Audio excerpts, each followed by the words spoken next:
Bonjour à tous amis dégustateurs et donc bienvenue pour les vins de la semaine et du week-end. Voilà, je fais quelques réglages. Attention, 1, 2, 3, hop là, qu'est-ce qui se passe?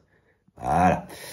Alors, ce week-end, qu'est-ce qu'on a bu? Alors déjà, ce week-end, petit rhume. Si vous entendez ma voix, on sent qu'elle n'est pas complètement normale.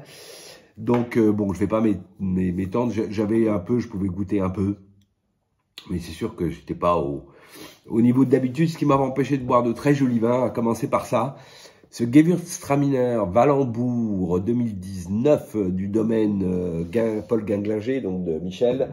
Très joli Gewürz, on n'en voit pas assez souvent du Gewürz. On l'a bu sur un très joli poulet asiatique au miel, miel, poivron, brocoli, voilà. Et c'était à sauce d'huître. L'accord était super et le vin est très joli ma foi, avec son nez grand classique de fruits jaunes, puis ensuite de fruits exotiques, litchi, mangue, les notes un peu miel, fleur d'oranger, un fond cire d'abeille avec un petit côté un peu roche, terre. Le tout étant tout à fait maîtrisé, pareil pour la bouche. Oui, il y a du volume, mais c'est pas non plus. Il y a une jolie structure qui tient l'ensemble. C'est pas exubérant, c'est pas mou. Voilà, une jolie finale tonique avec une belle persistance. C'est très bon. Voilà, un joli Gewürz 2019 de Michel, c'est toujours très bon. Ensuite, on a bu ça, un Marsanais Clos du Roi 2017. Alors 2017, il n'y a pas à dire, c'est un millésime quand même très agréable. C'est toujours bien bu, il continue à bien se boire. Alors certes, c'est un peu tendre, entre guillemets, pas énormément de fond. Mais là, on retrouve tout ce qui fait le bonheur d'un joli pinot. Avec ce nez framboise groseille, un peu friand, les notes d'épices et florales. Alors épices plutôt réglisse, florales plutôt pivoine. Ce fond léger mocha, noyau, amande. Très réussi, jolie bouche, de la densité. On est sur Clos du Roi, joli cru de Marsanais. Joli tanin soyeux qui enrobe une belle fraîcheur, mais bien enrobé quoi. C'est tonique. Voilà, c'est friand dans la finale avec un petit côté léger acidulé et on est sur la groseille, la framboise, toujours pareil, ces notes un peu épices, florales et ce fond léger mocha, c'est très bon, ça se boit tout seul. Ensuite, on a bu ça à Saint-Joseph, Cuilleron, les Serines 2020. Alors là, je commençais vraiment à avoir le nez, c'était un peu plus dur.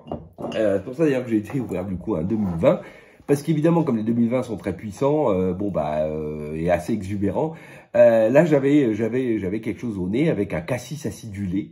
Les notes de poivre, de réglisse, surtout de poivre, une pointe de violette très agréable et un fond très léger mocha, hein, finalement, pas si élevage que ça, mais enfin on a quand même un peu. Et puis surtout une bouche où il y a tout, quoi, puissante, qui envoie tout en n'ayant pas trop d'alcool, de la fraîcheur, juste ce qu'il faut pour tendre l'ensemble, belle finale, fraîche, ça envoie, c'est clair, c'est puissant, presque, avec une jolie persistance, mais c'est très bon, c'est la Syrah comme on l'aime, jolie Syrah de l'ami Curon. Ensuite, on a ouvert ça, un Sancerre de Pinard, c'est Le Château. Et c'est 2014. Alors, cru que je connais pas si bien que ça, que je connais peut-être surtout le moins, je crois, chez Vincent Pinard. J'étais persuadé qu'il était plein sud, sous les grands chemins. Et puis je goûte, et je me dis, ah bah ça fait quand même pas vin très... Enfin, parce que très joli nez, classique, fruits jaunes, puis après les notes agrumes, citron, puis ensuite la pointe un peu florale. Alors, point un peu végétal, mais pas tant que ça, buis acacia, pas trop, même pas du tout en fait, mais plutôt herbes séchées, voilà, un côté un peu sous-bois, mousseron, champignons, sur un fond roche, un peu calcaire, amande, voilà, mais roches terriennes quoi, et surtout en bouche c'est droit. C'est plutôt tendu, assez puissant, il y a du fond, un vin un peu comme un Geneuvrière à Meursault, si je dois faire la comparaison. Et moi, j'avais pas du tout ça en tête, j'étais plutôt sur un vin, je pensais qu'il était plein sud, un vin ample, rond, voilà, avec beaucoup de matière. Là, on est plutôt droit, tendu, matière précise, c'est fin, c'est puissant, voilà. Et du coup, je me suis dit, mais bon, alors j'ai été vérifier. Alors c'est bien sous les Grands Chemins, mais pas du tout plein sud, hein. Ça fait une espèce de croupe comme ça. On a les Grands Chemins au-dessus, les petits chemins qui regardent à l'est. Et en fait, le château, ça regarde à l'ouest. C'est plein ouest en fait, sous les Grands Chemins effectivement, mais plein ouest sur la pente là qui descend vers Buée. Voilà, donc en tout cas un vin, un joli vin, j'aime bien. Je me dis tiens, c'est dommage que j'en prenne pas plus souvent. Pourtant je le goûte à la cave et j'avais ça en image, mais comme quoi avec le temps, il a 10 ans aujourd'hui.